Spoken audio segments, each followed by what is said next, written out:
Right guys, let me film this before I leave. I don't know if I told you earlier I was going to the cinema. I don't think I did. I got caught up in singing on the way in the car. So I've just been to see The Crow. I just had a sort of late night decision. You know what? I'm going to go to the cinema instead of watching copious amounts of true crimes. And why? Right, we're beeping because I haven't got my seatbelt on. Okay, I'll let you away with that. I've just been to see The Crow. Every fucker I know that want to see it hated it. I really liked it. It wasn't, if you're a big fan of the original, it's not like the original at all. Completely different story. Yes, there's a revenge aspect. Yes, the names are the same, but other than that, it's a different story. I thought Bill Skarsgård was excellent. I will have done a full review for my channel if you want to watch it, of which I didn't give a fucking synopsis again. What the fuck's wrong with me? Why can I not give fucking synopsis? Right, I'm gonna have to record a synopsis before I leave. I just start talking about what I liked and don't tell nobody what it's about, which is a bit shit, isn't it, for a movie reviewer? But yeah, thumbs up from me, 3.5 out of 5. Go watch it, but don't compare it to the original. To me, as I said in my review, it's the kind of love story I can get invested in, which is unusual. So I'm gonna drive home, folks. Need to put these interior lights off. I shall speak to you tomorrow when I'm on my way into my mum's, and I'll tell you all about what's happening there. Honestly, it's never a dull moment. I shall speak to you tomorrow, guys. Hello, and is this welcome to a new weekly vlog after London? Let's say it is. Let's make this the first welcome to a new vlog. We're actually on Wednesday evening, just catching you up with what's happened since we come back. I haven't really sort of talked about like anything that happened on the holiday. I have done a video on my main channel about the meetup, which I will link below if you want to go watch that, about how the day went with meeting all the YouTubers. I will be doing a review of the Stranger Things stage show, spoiler free. I haven't done that as yet. We went to the Imperial War Museum, which was really disappointing because they had these two things called the Blitz experience and the Trench experience when I last went, where you get to be like in a bunker and you experience the sights and sounds and smells of like being in a bunker in the Blitz, and the other one was the trenches.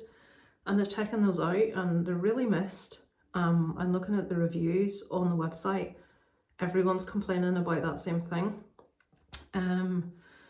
We went to Camden, so Isaac could see Camden. He really liked it, but it was so busy. We went on Sunday afternoon. It was manic. He bought himself a little studded bracelet, and there was something else. We went to a record fair. He bought himself a Pantera CD, and he bought himself a t-shirt from Cyberdog. That child has spent so much money. I'm like, Isaac, I said, there's loads of t-shirts in here I want. I said, I want one of those beanies, but they're expensive. But he's spent all his money. He hasn't a penny left. But when we were in Camden on the Sunday, I looked at my phone and I'd got a missed call from my mum's carers. And I'm thinking, oh, Jesus, what's fucking happened? No message, just a missed call. So I phoned them and they says, oh, right, yeah, your mum's had an accident and she's hurt herself. And I'm thinking, sweet Jesus, 3 days, Lisa. 3 days is all I wanted. And I'm like, well, what happened? And she had to go away to find out. Apparently, when my mum was transferring from the steady to the commode, whatever way she twisted herself, she's like hurt her chest. So I'm thinking to myself, right, and I phoned my mum and she sounded really breathless and like quite panicky, very anxious. And with her voice, it's hard to understand her anyway. And I'm in the middle of Camden and it's really, really loud. Yeah, so her voice was like, when she gets anxious, she sounds quite panicked. So she sounded very panicky. I couldn't understand what she was saying, which is the case anyway a lot of times, never mind when I'm in a really loud place. I had phoned and my dad answered and I'd said, what has my mum done? I'll put your ma on now. And he fucked off out of the room. And I'm like saying to mum, with my dad there, can you put my dad on? No, he's not here. So he'd left the room. I think my dad had it up to the back teeth. From what I can glean, it's like a pulled muscle. Now I know a pulled muscle in your chest is really fucking sore. Apparently when she was transferring, she had a shooting pain right across her chest. And I think my mum tends to fixate on things and she's fixated on it. And she's had my dad get out the doctor on call. She's made a massive fuss about it with the carers. The carers have phoned me. I mean, 3 days in London. I mean, it's the only place I've been this year, and I need to get a call to tell me my mum's pulled a muscle. And the way I'm told it is your mum's had an accident and hurt herself. So I wasn't best pleased. And then I couldn't get any sense out of my mum because of her anxiety, and her voice is hard to understand. My dad wasn't there to talk to. So obviously this is on my mind the whole Sunday. I've got home, I've spoke to my mum on the phone, and it appears it is just a pulled muscle. The doctor came out, couldn't find any issue. She'd been taking ibuprofen. I was supposed to go in today, Wednesday, but she had a nurse coming out for something. So I'm going in tomorrow, Thursday. And by Jesus, I needed the extra rest. All the walking. You see what happened on the Saturday when I met up with the YouTubers? It pissed it down the entire time, and I had like cloth type trainers on, and they got soaked right through. And I had a pair of big boots on, which I didn't intend. I only intended to travel in them. But I couldn't wear my shoes after the Saturday because they were so wet, so I had to wear these boots, and there was a lot of walking. Get this, guys, I walked my arse off. I walked about 15,000 steps, both the 2 days that was calculated, the Saturday and Sunday, and I've put on half a stone. I have put on 7 pounds in a weekend. What the fuck's up with that? Yes, I had McDonald's, and I had like a meal deal from Marks and Spencer's with the Yum Yums, which was very nice. Yes, I had a Krispy Kreme donut, but because I've like eaten, I didn't actually even eat that much, half a stone. It's not right. But anyway, when I was walking to our gate in the airport, I felt something give in the bottom of my foot, and it was like, ow, what the fuck? I have a row of blisters in the area where my toes join my foot, just right across, and one of them had burst. And it's very sore. And to compensate for that, I've been walking different. So my entire muscle on my right leg is like all the bottom half of my leg where I had the dodgy knee is really painful. So I'm walking like there's something not right with me. I'm in quite a bit of pain, and going into my mum is, you know, the thought of having to try and transfer her with her having a sore chest and me having a sore back and legs and hips and stuff. As anyone with fibro can attest, if you can't not live your life, and chronic pain of any condition, you can't not live your life because of pain, but you do pay for it if you do stuff. And I will be paying for this for a couple of weeks. I just have to be so careful. Like, I just went to see The Crow tonight, and because I was watching it and sitting still, obviously not moving for a couple of hours, when I got up, my left leg didn't want to work, and I really struggled getting back to the car because I went on my own. It was kind of like a last minute decision. I thought, oh, you know what, I'll go see this film. And I'm struggling considerably. I'm getting a bit worried because I feel like, this is like stupid, but I know I'm going to need a hip replacement at some stage because I can feel it. I feel that my left hip, there's lots of stuff it won't do. And I can't have, you know, like if you sit on the sofa and you tuck your legs up to your side, I would always sit like that. But when I do that, my left hip does something really weird, and I can't get my legs back down again without actually lifting them with my arms. I have to lift my leg to get it back down. So I know a hip replacement is coming at some stage. And it, you know, mobility now I can get about, but it hurts. And after a busy time like the weekend just gone, I'm bollocksed. But then you get back to real life, and I need to help care for my mum and stuff, and it's difficult, it's hard. But yeah, so it was a really nice time. Very busy though. It's like I said to Isaac, I like London. I like what's in London. I don't like how busy it is, and I don't like how much of a rush everyone's in all the time. People are very impatient, and I can understand because there's tourists walking about looking stupid at everything, and you know, it's frustrating, I'm sure, but as one of those people that wants to take my time and look around and everyone's like in a massive rush, it's not somewhere, you know, it's just, it wouldn't be for me, put it that way. And then this guy, this crackhead, accosted us and everyone else. He was walking past people just insulting them right in their face. Unfortunately, he managed to get us stopped at a traffic light so we couldn't move.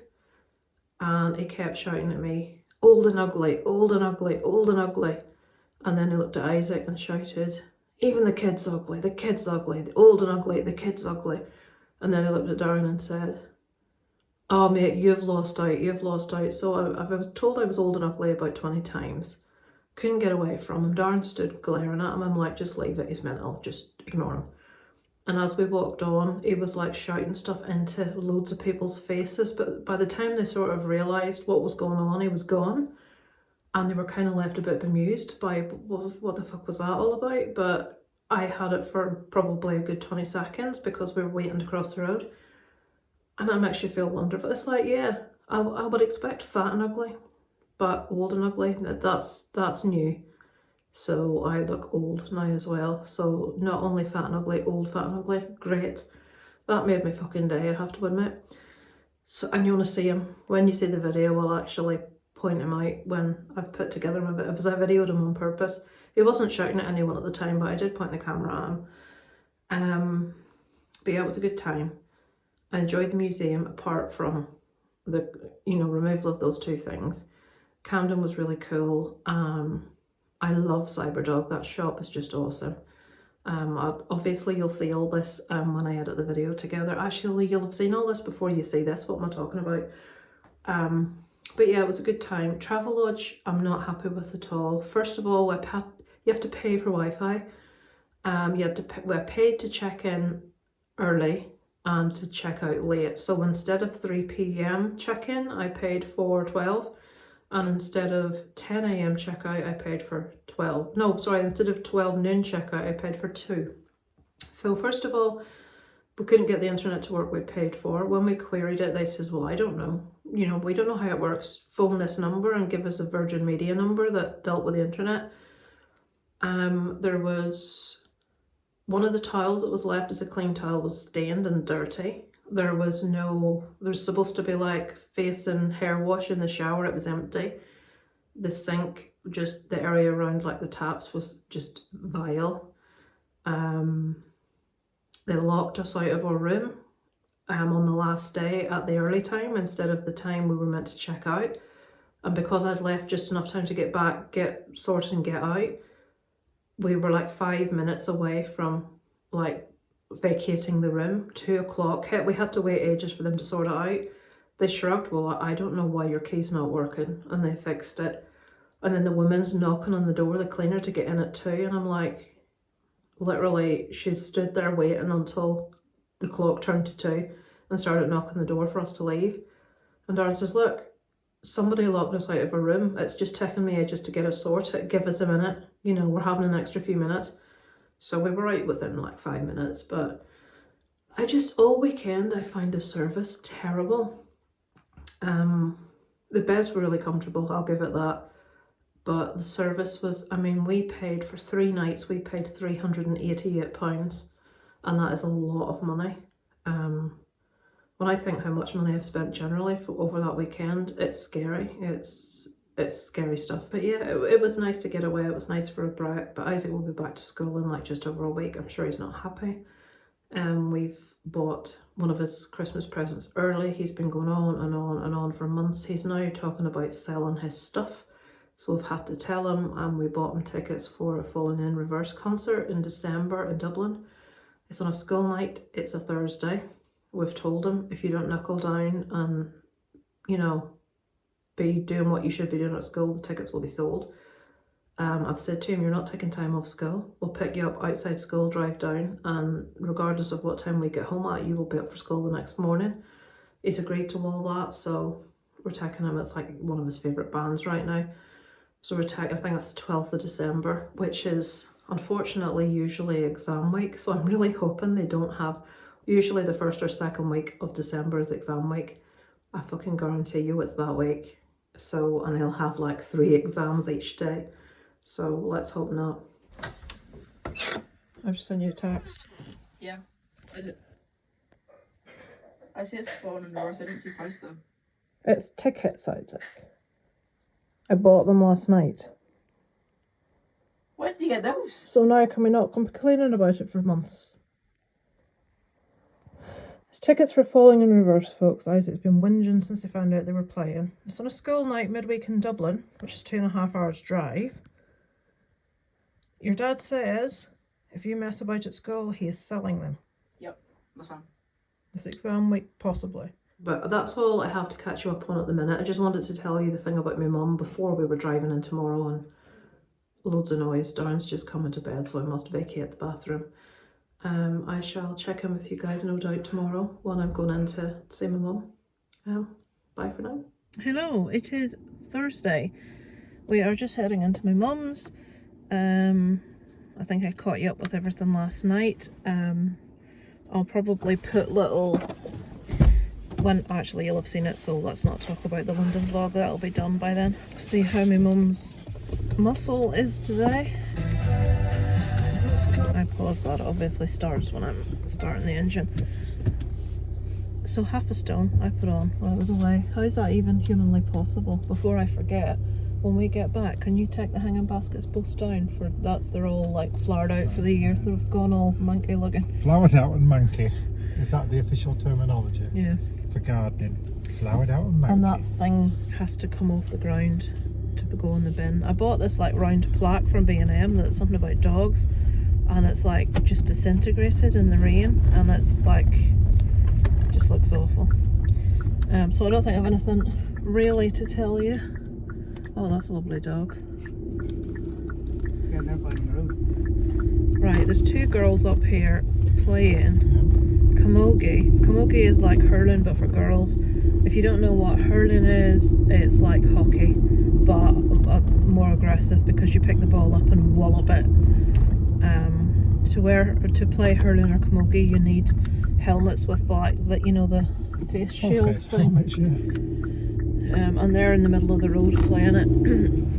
So, and really hard balls. Of course, is it slithers they're called? Slioother. Sliothar, pronounced slithers. So yeah, I'll switch you up because I don't think. Is there anything else either of you two want to add to the vlog? Cheeseburger, there you go. Now, is it going to be hot? Is it going to be cold? Is it going to be raining? Yeah, the weather's doing literally everything. It's raining, it's hot, it's cold. So there's another little dog. Which one? Oh, that looks like a little puppy. I never got a good look. And then Molly and Dobby met their friend down walking. There's a woman that when Darren is out walking Molly and Dobby carries dog treats in case she runs into them. And she run into them today. Especially bought dog treats. Especially bought for our dogs. I mean, really. Yep. And she squeezed. Well, to be fair, I'm not surprised. I would do the same thing. When I was in London, I was stood on the escalator and Isaac said to me, look. And there was this woman stood beside me holding this little, like, woolly, poodly looking dog, really cute. And I think it might have been wrapped up. And it like saw me looking at it and it put its little head out and it was sniffing my arm and she says, I am sorry. And she says, I am sorry, he loves people. And I says, well, that's all right, I love dogs. And I got a little pat. So that was nice. And what else she said? She went, oh, because Dobby was looking at her. Oh, she warms my heart. Well, Dobby is very cute. She warms my heart too. In London, what was really odd is that there's one breed. Everybody seems to have either a poodle or a mix of a poodle. Well, I think we saw 3 dogs that weren't poodles or poodle mixes. One was One was a Shih Tzu. We saw 2 Chihuahuas and there was one bigger dog. I can't remember what it was right now. But almost all the dogs were like little curly woolly things. And that big poodle. Yeah, and there was a big poodle as well. So. He was stunning. There was a homeless man, and it was really raining, and he had an umbrella over him and his dog. And his dog was I don't know what it was. It was some type of pit bull, but it was massive, and it was like a fawn colour, and its eyes were like ice blue. Most beautiful dog you've ever seen. So yeah, I had a pat of him as well. It's a good trick for homeless people. More beautiful than Molly and Dobby. Well, no, I knew you were going to say that. All dogs are beautiful in their own way. If you're a homeless person with a dog, you're guaranteed to get more money from the people like me that want to pat dogs. And Isaac says, what? So you're telling me if there would be no dog, you wouldn't have given money? Yeah. That's a horrible thing to say, but the dog makes me. The thing is, if I had change on me, I would be one of those people that would give money to anybody that was like, but I'm not about to go up and give a note to everyone. Can't bloody afford to. But I found myself with like no change the whole time we were there because I was using my card. So yeah, right. Anyway, I'm off on about nothing now. I shall check in later in the week. I think I told you I enjoyed The Crow last night. No one else seems to be. Everybody, even Jamie, gave it a 6 out of 10. I came in at a 7 out of 10. I was 3.5 out of 5. I enjoyed it. It just should have no tie to The Crow. It's nothing like The Crow. It made me think, well, must I star and does this happen in The Crow? Because I don't remember that. There's just so many aspects of it that I haven't seen The Crow. I can't even remember, maybe 20 years. It's been a long time. So I want to watch it again. It made me want to watch The Crow again, but I really don't know why people aren't enjoying it. I can get people saying, well, why have they called it The Crow? It's nothing like The Crow. I get that. But what I don't get is people saying it's not a very good film. I thought it was good. So the only thing I would complain about is I feel the female lead was miscast.